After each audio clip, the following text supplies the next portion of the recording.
speak as loud as we can, I'm afraid. The political festival of Europe has given us a question. It sounds, is the crisis in Europe a sign of a failed foreign policy?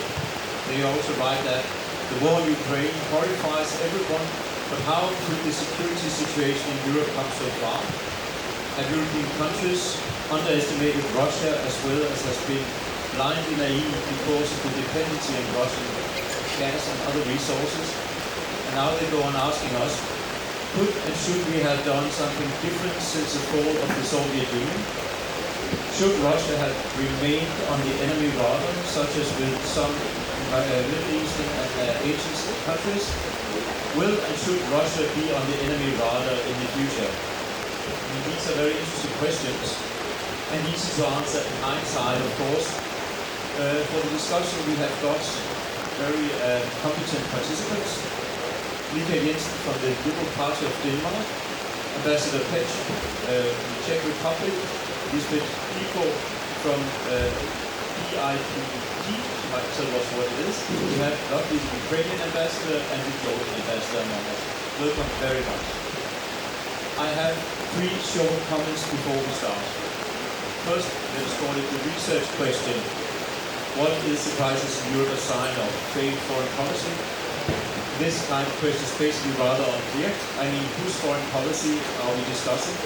EU, NATO, France, UK, USA, Germany? This blurred question, on the other hand, gives us the freedom to put emphasis on exactly what we would like to emphasize. That's a good thing to do. Second, if we discuss the question regarding EU foreign policy, we have to keep in mind that it is intergovernmental. That means that all 27 member states must agree, or at least not disagree. It's not possible to decide by qualified majority vote. That implies that Denmark, Luxembourg or Malta actually have a veto right.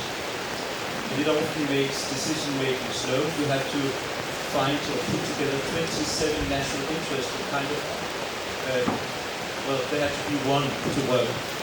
And that of course implies that often statements are vague and fluffy. Third comment that gets to content, that is, in the academic discipline, international relations, we have 2 main schools based on worldviews. We have the realists and we have the idealists. The realists believe that the international system is an art. There's no world government. All states fight for survival, some also for power. Man is at heart selfish. The British philosopher David Hume once told the Earl of Devonshire about foreign policy, it is a jungle out there. Many diplomats see the world like that. The liberals, they believe in development. Man is at heart good. Democracy, trade, interdependence and international institutions make peaceful cooperation possible. Francis Fukuyama wrote the book End of History after the Cold War and proclaimed the victory of democracy over totalitarianism. Very many politicians subscribe to this. Good. We have a huge team to cover. We have 50 minutes and 5 speakers. So I will start by giving each of them 5 minutes for an opening statement. And then the floor is open. Then it is you who can ask questions or come up with comments. So let's start in the more or less alphabetic sequence by asking Mr. Jensen. Thank you so much. And first of all, I don't have a watch on me, so I hope somebody will tell me when it's time to stop. Okay, thank you. And first of all, I'm very glad that so many of you actually attended. I don't know if it's because it's raining so much outside that you want to be inside the tent, but I also hope it's because of the debate. Because it is an extremely important issue that we're going to discuss. And let me start by saying, quite frankly, that we should have done something when we saw the first warning signs from Russia. We've seen aggressive from Russia first with Moldova, we saw it with Georgia, and then we saw it with Crimea, and then of course with the all-out attack on the rest of Ukraine. So we see a more and more aggressive Russia. We see it also in how they are saying that they don't care about rule of law. We see it also internally in Russia where a lot of opposition, politicians and people in the NGO world and so on are being imprisoned on bogus charges. So So we see a Russia completely removed from anything that resembles democracy. And therefore we have to take that into account. And I actually mean that we have to do a very strong reply to that from the European side and also from the Danish side. And I actually think we're doing that. Denmark is one of the countries that are in complete top. If you've seen how we are helping our Ukrainian friends in trying to defend their homeland against Russia. We were also very vocal in saying that Russia should also remove themselves from the occupied territories in Georgia. And we're also seeing that we're trying to be very frank in saying that we need as strong sanctions as possible against Russia. But let me also be frank. I don't think that Europe in general can topple Putin and stop the war by themselves. Because the X factor here is the worrying part. The X factor is China. We see also China being more and more involved in a negative side on the international stage. They want to be a super world power. They actually want to be the #1 super world power. And they have the economic means to do so, especially in the future. And when we see a USA that actually is getting more and more withdrawn from the international stage, we saw it starting up under Obama. There was more and more also power on that under President Trump, and what we also seen under President Biden as well. That US does not want to be the international police force that they perhaps were in the 90s and the 2000s and so on. And so somebody else has to step up. And here I actually see that Europe can do a lot, but we cannot do it alone. And what I mean by a lot is actually that we were very, very instrumental in pushing and pressing the Danish government in actually having the referendum of our military opt-out. And I'm so happy that for the first time ever, we actually had a referendum on an opt-out that there was a yes vote on, well, second time. But we actually had a very now chance to do something that counts. And therefore I think that we need to be more involved in Europe, but we also need to have a more stronger, let's say UN or something like that with like-minded countries, but we can talk about that in debate because now my time is up and I'm looking forward to the questions and debate. Thank you so much. Thank you. I represent a country which was indeed one of the first ones that experienced in this century invasion and occupation and all the violation of human rights and so on. And the question here about failing foreign policy is also very important, and indeed whose policy we are talking about.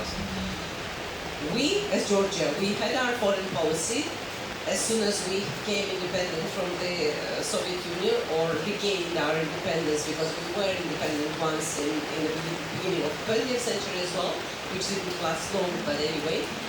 And then we had a foreign policy which was to go towards democracy, to go towards Europe, because we feel Europe is our identity and our future. And actually, it's also our family to which we belong.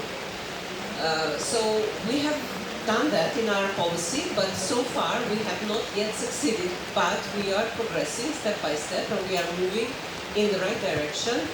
Recently we have been granted a European perspective, and that's a step. Hopefully next step will be the candidacy status and so on. But Russia has its own foreign policy, which it has been very consistent, very clearly articulating it, not hiding it actually from anyone, and very clearly explaining that international rule of law means nothing to them because they have their own agenda and they have their own ambitions and goals. Now, because that has been more or less accepted by default by the rest of the world, they could progress and move forward with their policy. Now, was there clear EU policy at the time when Russia invaded Georgia? Was there a policy that we should be not allowing such violation of international law?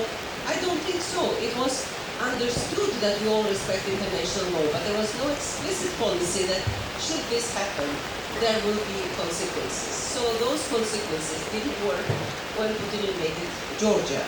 So therefore, there was a ceasefire agreement which was signed at the time with the mediation of the European Union presidency, President Sarkozy, and that ceasefire agreement has never gotten implemented. And yet, Russia could get away with that. So they still do military drills on the Georgian occupied territories, while they should have taken all their forces out of their territories, and nothing happened really. Now, why is that? Because ultimately every country individually looks at its own interests in some way, and while you respect the law, but in order to stand up and put your own interests at stake is a difficult one. So it was swallowed, it was accepted, it was forgiven, sort of, there was a reset button.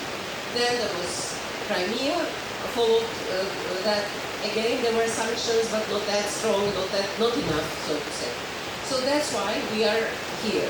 So what it teaches us, that we have to have collectively a very clear foreign policy, which is very clearly articulating not our individual interests as a state, not our security as Georgia, not Danish security as Denmark, but collective security. So if we don't allow any deviation from commonly agreed rules, then we will have discipline in this. And this discipline requires very strong commitment. So that's what is required now, and that's what I think is happening now. I really agree that Denmark, along with all the other states, and US for that matter, and many others, are stepping up. But what I see, personally, I think it's still a little bit more is needed, because the proportion of the war is still not where it should be. So we need to do more, we need to give up more for collective well-being, for collective security. And that's what I think will happen in the next couple of months, so that we all can enjoy peace and prosperity and development. Thank you. Good. Thank you very much. Good morning. My name is Radek Pech. I am Czech ambassador to Denmark. I represent a country which is, in the time being, also a president of the European Union, but also a country which was a part of the Soviet bloc and which succeeded to become NATO and EU member, and which tries to share its experience, expertise both with Ukraine and Georgia. So very friendly and open manner. So I would completely underline and agree with what two of my colleagues, so they have thought so before me said. But on the other hand, I would also like to try to defend diplomacy a bit, because I'm also a historian. And historians also tend, after a war, to say that diplomacy failed. But I think diplomacy is not alone, so we have a huge amount of stakeholders in the time being, and we should try to judge each and every conflict on its special consequences and special circumstances. And in this respect, I would like to mention that there is Ukraine and Georgia and other Soviet countries and the West as a whole on one side, and Russia on the other side. And Russia, so we all felt that this is something so very special, because it is a nuclear power. It is a country which is understood to be authoritarian, to be revisionist, and to have a very aggressive foreign policy. And probably we were not able to take account in the right time, when it comes to what is the direction of the development of Russian policy and internal political situation in Russia. Russia tried to present itself as a country which was humiliated, but it completely disregards the feelings and the positions and meanings of the other countries. And I would say that we should be more attentive. We should try to be more focused on the current developments of Russia, and we should act on the right time, using the right base of acting. But what to do now? I think that what is important as regards Ukraine and the other countries of the former Soviet Union, as Georgia and Moldova, they are under threat of the Russian aggressive policy, is to get united, to continue in supporting Ukraine, Moldova and Georgia, and the other countries, meaning to be united, so in Europe and to be united over the Atlantic Ocean, to be quite consequent in that. So our impression usually is that deeds are more important than words, as we are a medium-sized nation in the middle of Europe. It also directed our foreign policy. So as a single country, so we belong among those, so they tried to help Ukraine as much. Yeah, we are hosting now so 400,000 Ukrainians, meaning 4% of the Czech population, and also so we try to help by delivering so weapons to Ukraine at as much as possible, because the whole amount so of our delivery is 0.17 billion euro. Also, as a president of the European Union, so we have been trying to do as much in terms of sanctions, in terms of macroeconomic financial support for Ukraine, and also in terms of money they are provided for assisting Ukraine much more in the military sense. The Czech Republic is going to continue in this respect. Next week, so we are supported to launch a discussion about the future policy of the European Union toward Russia. So I'm now coming back to the beginning of my introductory remarks. We are to get united in terms what Russia means and how to deal with Russia. There will be a discussion of ministers of foreign affairs of the EU member states in Prague in the middle of the next week, with participation of foreign ministers of Ukraine, Georgia and Moldova, and also in the beginning of October, so we are going to organize an informal summit of the European Union and its closest partners with presence of Ukraine, Georgia and Moldova and others. So I will stop here. Thank you very much. Thank you so much. Good to see everyone. The moderator asked about who I represent, and I am the Executive Director of the Danish Institute for Parties and Democracy, supporting democracy in different countries globally. I also sit as the part of the Executive Committee of the European Endowment for Democracy, supporting democracy initiatives in the European neighborhood, including Ukraine, Belarus, Russia and other countries. The question of have the foreign policy failed? You can also perhaps ask, have our democracies failed? Are they too weak to counter authoritarian attacks and the developments that we're seeing around Europe, inside Europe and in other parts of the world? Democracy is under pressure, and thereby our foreign policies have perhaps also been under pressure or not been strong enough. I am born in 1968. I grew up with the Cold War. I went to Berlin when it was a divided city. I couldn't travel with my father, who was in the Danish military. He was not allowed to pass into Eastern Germany. We grew up in a time where the Cold War had immense effect on our thinking, on our actions, on the dialogue, and the whole formation of our foreign policy. And I think it would be interesting to discuss are we now returning to a new kind of Cold War? Are we returning into a new polarization where dialogue and diplomacy, as mentioned by the other speaker, has diminished? And I think that is of concern, because war does seldom solve any problems. It creates a lot of problems, and any kind of aggression does not move us forward in either Europe or in other places.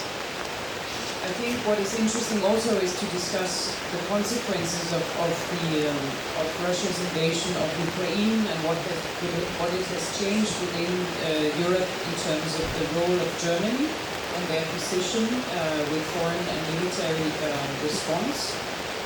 The actions of both Sweden and Finland. I think there are some historical developments happening as we go along.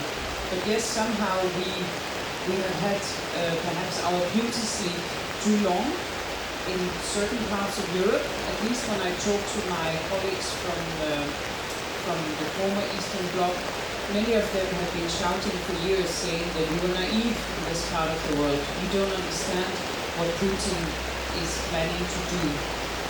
And perhaps we have been naive, and we have tried, or we have avoided to have huge confrontations, which is now having a consequence for a country like Ukraine. So certainly you can say too little, too late, and we need to wake up to a new reality where foreign policy needs to be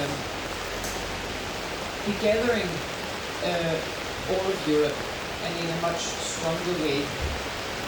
I also agree with Michael Osborg saying that we need a strong UN, and Denmark needs to engage much more in the UN, and perhaps we also need to look at the EU foreign policy as such. It's been a development with having a EU foreign policy, but is it strong enough, and how does it interrelate with this wish that all states have of sovereignty and making their own decisions? Perhaps we need to look at that again. I think I'll stop here and give the word to you.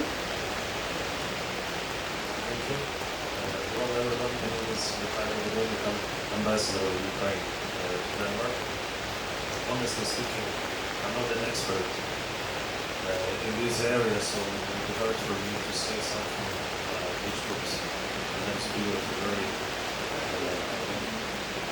useful for those who are responsible finally for this foreign policy. But as Professor mentioned, whose foreign policy should we discuss today? EU in general, or USA or some particular countries?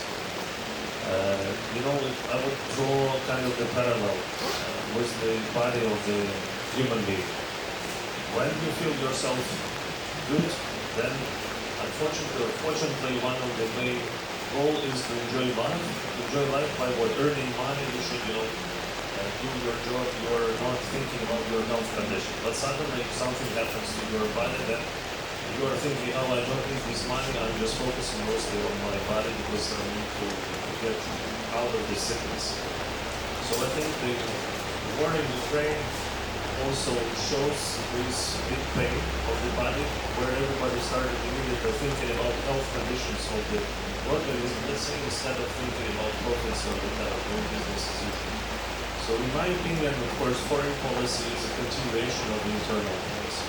And if you are saying what's happening now, how we Ukrainians see what we should do, what we could do, what our partners could do in the past, then there are a lot of course, questions where we're trying also to ask each other and then think how to avoid these potential developments in the future. So one of the issues, of course, dependence on gas, on energy and oil now of European countries from Russia. So I think this is a huge issue. And here, if you look at this, then you can see about, you can look about the discussion inside the EU, whose foreign policy should we discuss. I mean, Denmark, without hesitation, declared that we can immediately stop buying Russian gas because we know what is the result of that. Every day, unfortunately, European countries are paying more than €1 billion to Russian budget to continue this war. Every day, €1 billion. Just imagine this amount, or even more, because the prices are continuing growing. Then you should ask about who is blocking this decision within the EU. Who doesn't like this choice? Then you can reach the, let's say, the country, the right country of countries who might be also responsible for this reality, new reality with the argument why they have allowed these things to happen. The second thing, what Michael mentioned in the past, that he quoted or said that US used to be kind of the world policeman who was looking for the order in the world. I think, yes, right now we should discuss this issue once again. We should be our police in the world. Because the situation in Georgia, in Ukraine, shows that those who are attacking another country could not be punished because he is too strong. So we need some police, somebody which would punish whoever it is, Russia, United States, China. The world should punish them for violating the law, the rules. I think it's natural. So then we come out to this decision, what should we do? What kind of the police force we should create? And in my opinion, and that's what we also I'll be frank with you, we're pushing our partners in the European countries and in the US. This is sanctions. I think sanctions is a really strong tool of influence. And preventive sanctions are extremely important. So I think, in my personal opinion, now we have a lot of international conventions, which the countries who are signing these conventions, yeah, they take some obligations. But I think we should add to these new conventions also some amendments that there will be the result or the punishment if the country violates these obligations or commitments. So we should think about also how to create this preventive sanctions mechanism, which should be automatically implemented from the very first day of the war, wherever it happens, to the country who started this war. So I think this is also important to discuss for the future how we, people of different countries of different size, can create this police force which can, let's say, be a guarantor of this security in the future. So I will put the pause there. Thank you. Thank you very much. Five very interesting contributions. So now the floor is open for comments and remarks. Yeah, perhaps if you just stretch up your hand, then this gentleman will pass you the microphone.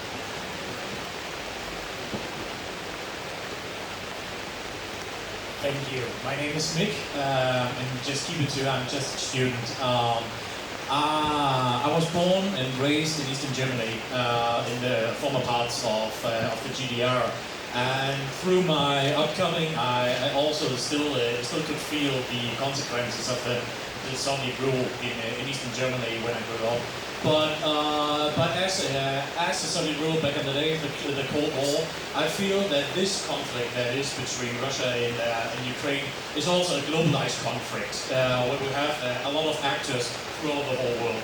I see the US and the conflict, I see China and the conflict. But our view of the war that is clearly that Russia is the aggressor is a narrative that's not a narrative that every country in the world buy, and that's mainly also because of China. But so my question is, like mostly in Asia and in Africa, how do we convince people of our narrative of the war?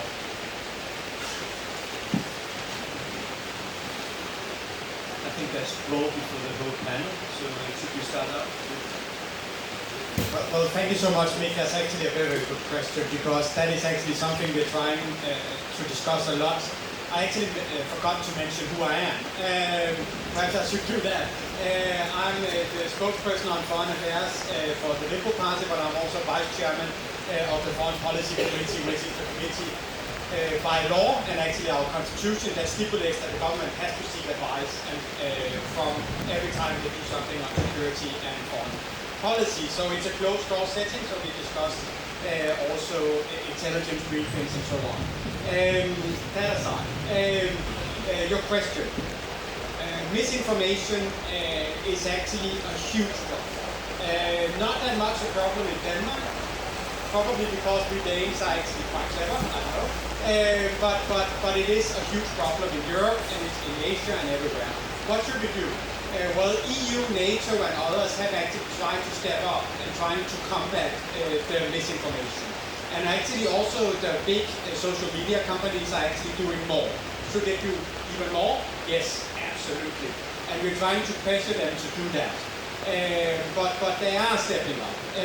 But it is difficult, you know, and I think in history, I remember when I was young, I actually also had people who believed in UFOs and the aliens were on the planet already.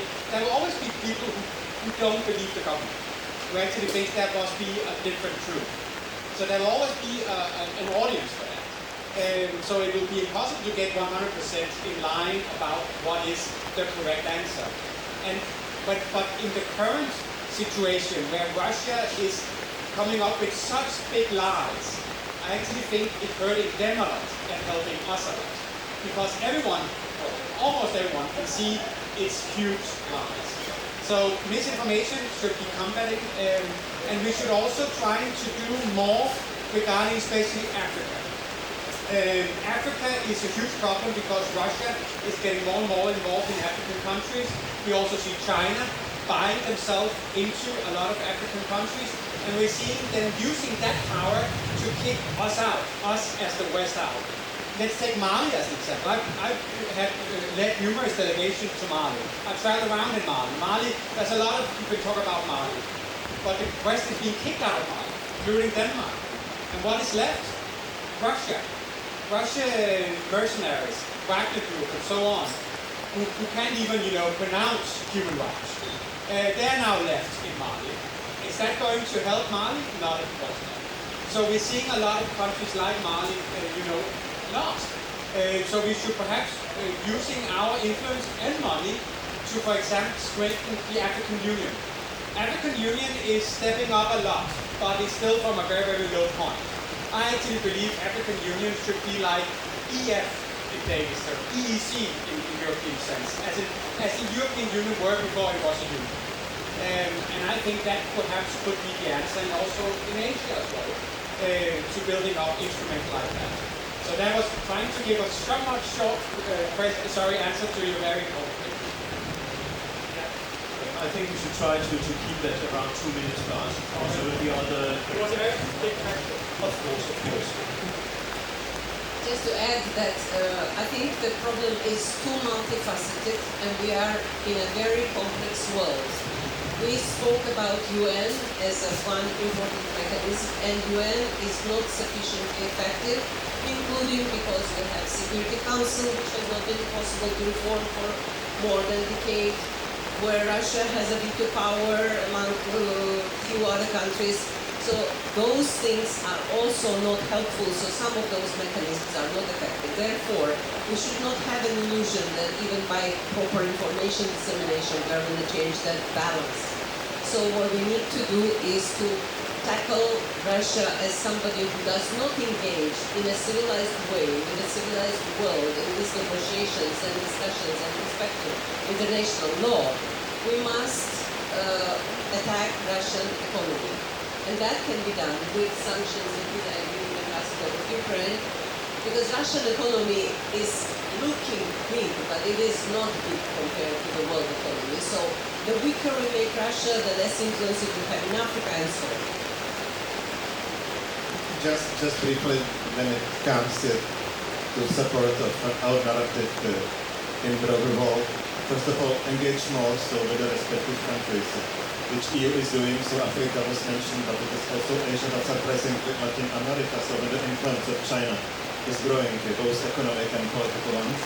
And then when it comes to misinformation, I think good education so is a key. So it was mentioned, so not directly so by Meka, so it's Danish good education. But we also think so we have good enough education in the Czech Republic, but we are also facing the influence of the other narratives.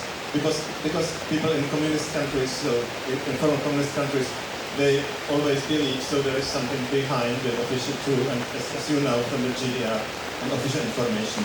And last remark back to the countries beyond Europe, we should behave without supporting the suspicion there is also double standard coming from our side. I think it is very important to have a genuine role. It means to be believed by the respective countries beyond Europe.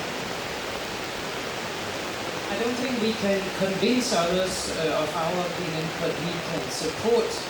And I think democracy support is one of the tools that we help other countries to strengthen their structures, to build strong institutions, to support independent media, to support education facilities and civil society as such. Those fundamentals are important for a thriving democratic society, and those are often weak in many parts of the world, also in Africa. So we can't export democracy, but we can support democracy. And when I travel in Africa, young people, they want more democracy, not less. But they're not seeing the results from their political leaders. And we need also to revise and look critical at the way that we've been doing both business, trade, and how we've been providing development aid over the many, many years we've done. In some places, including Mali, we've been supporting an elite in the capital, elite that have been corrupt and have not shared the power with the rest of the society. That is often a recipe for a very bad structure, where young people, not because they want to become a warrior in some with a warlord, but because there is no other financial means. And I've met them in Afghanistan, I've met them in many places, young people who are sent by their families to serve some crazy warlord, because that's the only way they can get an income. We need to change that pattern to give people hope and a livelihood, and thereby hopefully also be part of a country that will have a solid democratic basics. And what we know from research is that people who live in democracies live longer, have better health and better financial means, and not least are more peaceful. So I mean, there are many good reasons for why we should be supporting and helping people to strive for democracy. I will give a small comment what Michael said about the days that we are clever enough. It's true, of course, but on the other hand, I will also have to say that it's because Denmark has not become a target for Russia in terms of propaganda machine. So we don't believe how unfortunately professional they are in that. So they can even spoil your life as well.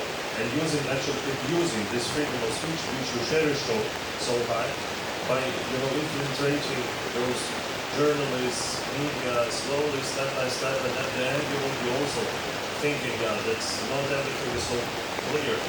So believe me, unfortunately, on our example, and what also our Georgian colleagues have, we can feel that media and freedom of speech or whatever is really a big weapon also, and sometimes it could be used as the weapon. And you should always be cautious and not to be taken for granted and just being very thinking that everybody will treat us the way we are treating them. So unfortunately the world is not that way. Regarding your question, I would perhaps separate this into two things. So based on our bad experience of the war, I would say the most vulnerable thing in the world is war, killing of people. So one thing how we should and what we should do in order to avoid war scenario in the future. So this is like a baseline. And then the other part, let's say you said about Africa, do they believe Europeans or not? I think to have a competition is also good. I mean, maybe there is something much better than democracy.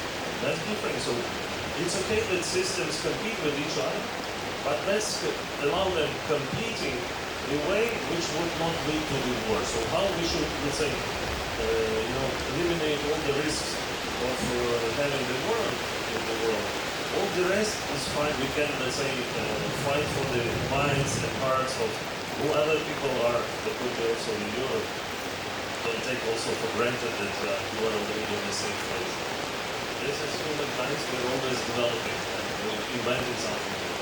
So of course, competition should be there. I mean, in terms of, let's say, competing for the minds of people or whatever continent you are. But it's about competitions of ideas, not about competition of war or conquering each other or whatever. So I think this is important.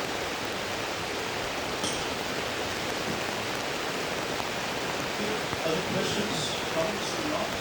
There's one down there.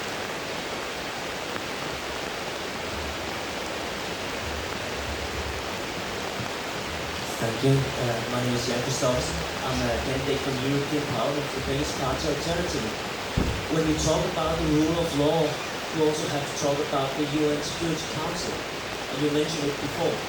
Does any of you have any ideas how to transform the UN Security Council so it actually can be the peacekeeper of the century?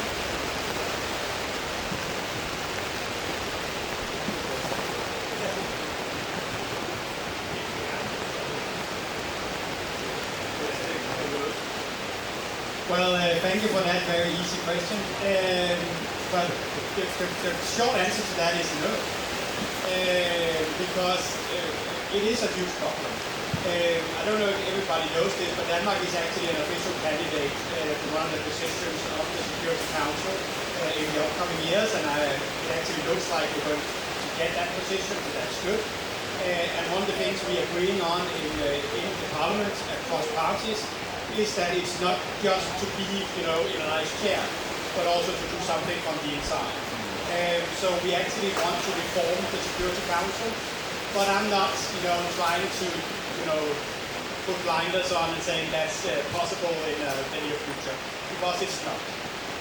But we need to do whatever we can to pressure and push the UN to be a more active involvement, and also to try to do something, and I underline to try to do something about the veto power, because as long as you have the veto power, it's impossible to do something concrete.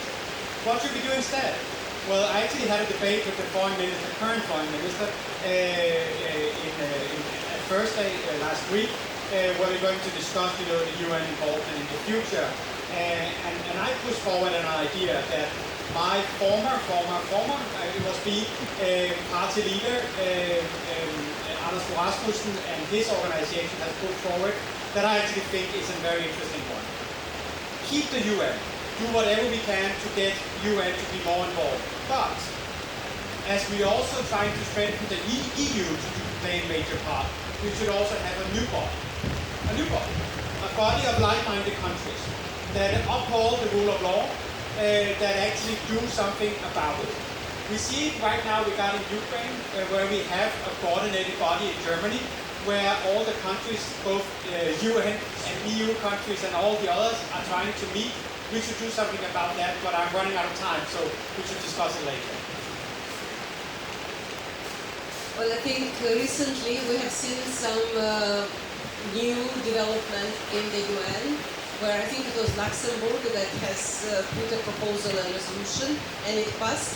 The veto can be questioned and can be put for voting to the General Assembly. So there is some way to overrule the veto power. That's one way. It has not been yet tried, but I think there are some of those smart ways to get around it. But generally, I think sometimes reforming a body which is so many years old and was designed for a different world and was designed differently and then historically evolved in some way is very difficult to reform. So I would say, if going into very extreme, you really need a new body, not by blocking this current UN system, but you need to design the new one for the new needs, start building it, take some 3 years or so, or whatever is needed to build it up, announce that this UN body will be shut down after a certain period of time because nothing lasts permanently, and prepare that this transition happens. Maybe half of the people will move from one place to another, but you need to stop reforming this little piece here, little piece there, but design something which is going to be new, effective, suitable, and shut it down in 50 years' time also with another one. That's difficult, but still. Very briefly, I am rather skeptical when it comes to the reform of the UN. It's my personal opinion, so despite that there is a lot of suggestions and proposals, there's also the willing of the 5 superpowers. They are having veto in their position. And there is the alternative. It means to create something aside, but there is again a problem of inclusivity or exclusivity. So how to reach out to those countries so they have doubts. And despite of the fact that their populations are striving for democracy, but they still have governments, so they try to get as they are. If we have to look at a change within the Security Council, it would also be refreshing if the other states that are in the Security Council would lay aside their right for veto. Maybe that would put some pressure. So it would require, instead of pushing on one nation, the other nations could say, we will redeem the right for veto, and thereby put a pressure. That could be one. The other thing that I wanted to mention is that the UN declaration starts with the text, we the people. And there are many discussions that how the UN is now set up with nations. Do they represent the people? So there are developments happening, and I'm not saying it's going to change everything, but I think it's interesting how to engage the people of the nations closer in UN discussions. And you must say that we talked about misinformation and how digitalizations can do lots of bad things, but it can also do good things. We can actually connect across borders, we can do a lot. So perhaps we can use the digital developments to engage the people, more people, instead of having only representations in the UN and in that way democratize the processes more. It sounds idealistic, and yes, it perhaps is, but I think it's interesting, and I think it's important anyhow to have more people engaged in the UN.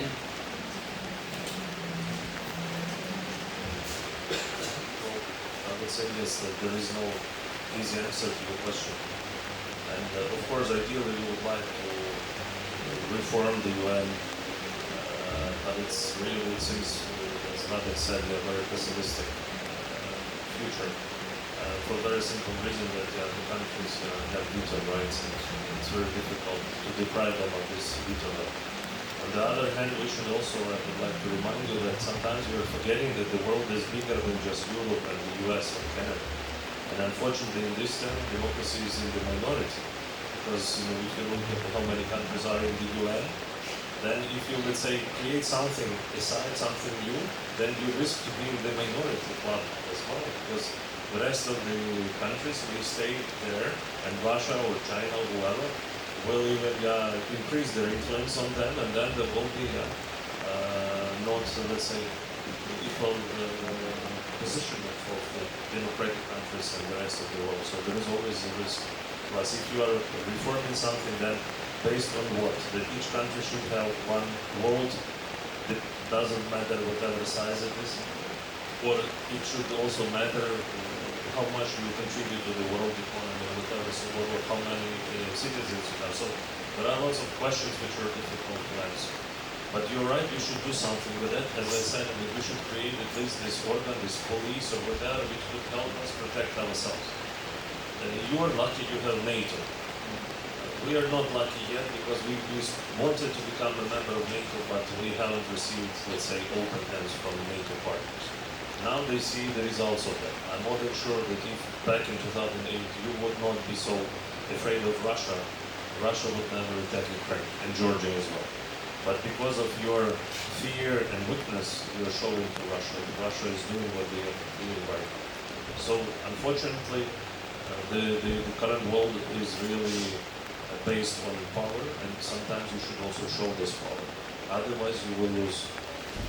And so yes, I mean, we should think how to modernize, to reform or whatever international order of organizations. We have also OSCE created, but it looks also that it's not possible to do something except just adopting declarations, but there is no result of those declarations. So we should of course work on that, on our mistakes, and we should improve this.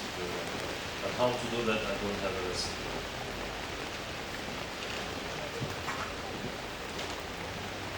I luckily do not see any hands because it leaves time for me to ask you a question. And then, yeah, but I'm first. Let me see, son. So one way of solving the problem, perhaps, and I mean now I want to provoke you a bit, is how about a supranational EU foreign policy? Now that you all would like a strong EU and support, would your countries respectively be able to relinquish power over foreign policy and say, okay, qualified majority, if three-fourths of the EU member states would like to do this or that foreign politically, we don't, but we have to follow. Now what would you say for that? It would be very efficient.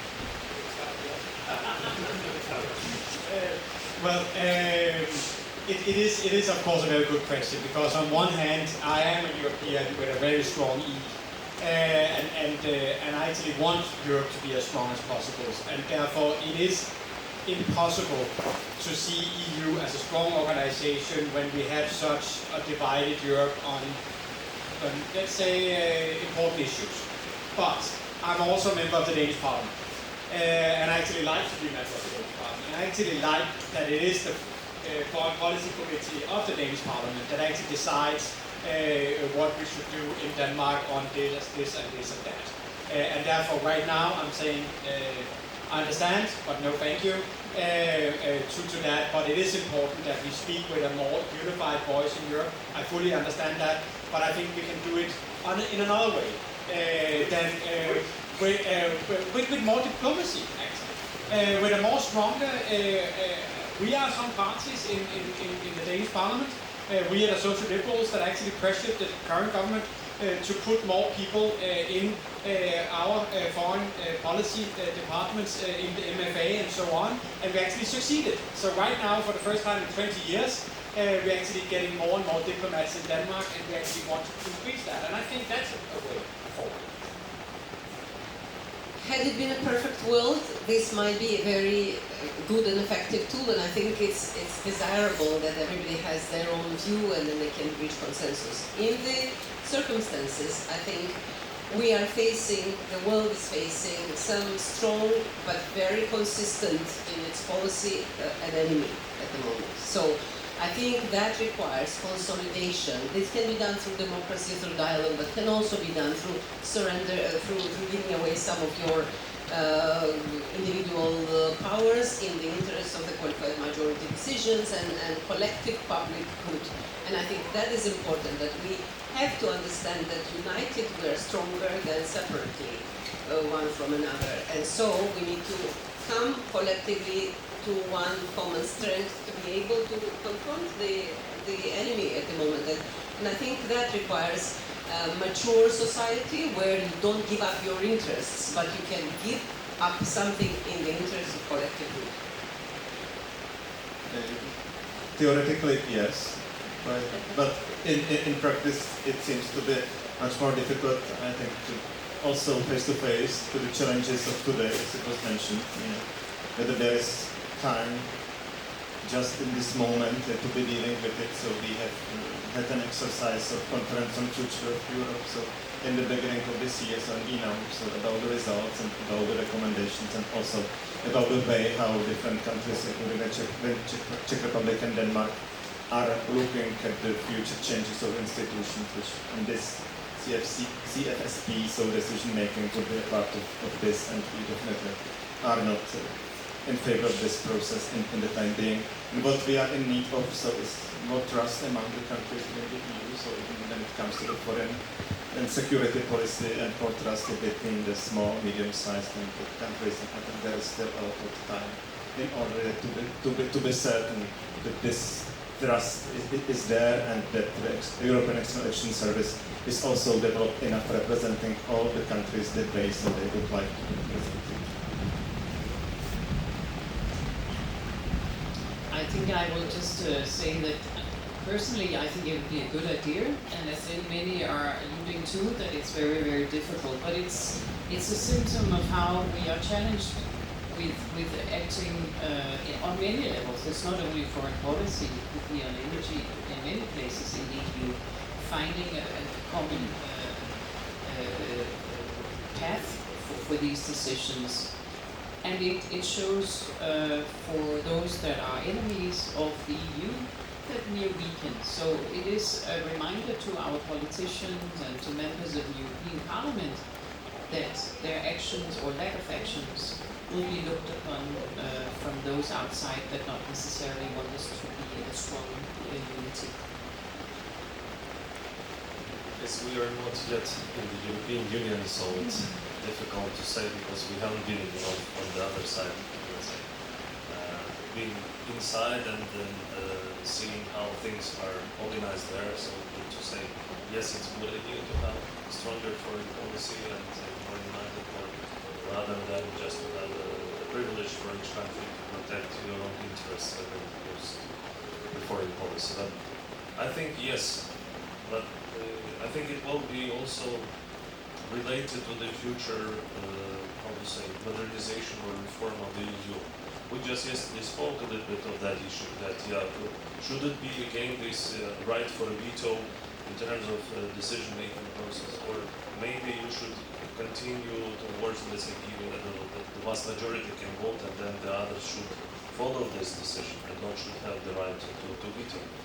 So I think ideally, yes, it could be, but then perhaps the leaders of the EU countries should sit and, let's say, set kind of the areas where they should follow the unanimous decision, because it's in the interest of each country. I think we may all identify, let's say, basic needs of each country which will coincide. And all the rest perhaps give the privilege to the countries have their own opinion on something. Perhaps it will be more complicated, but it can create, let's say, more stable, let's say, foreign policy environment. It will be, I don't know, that's my guess.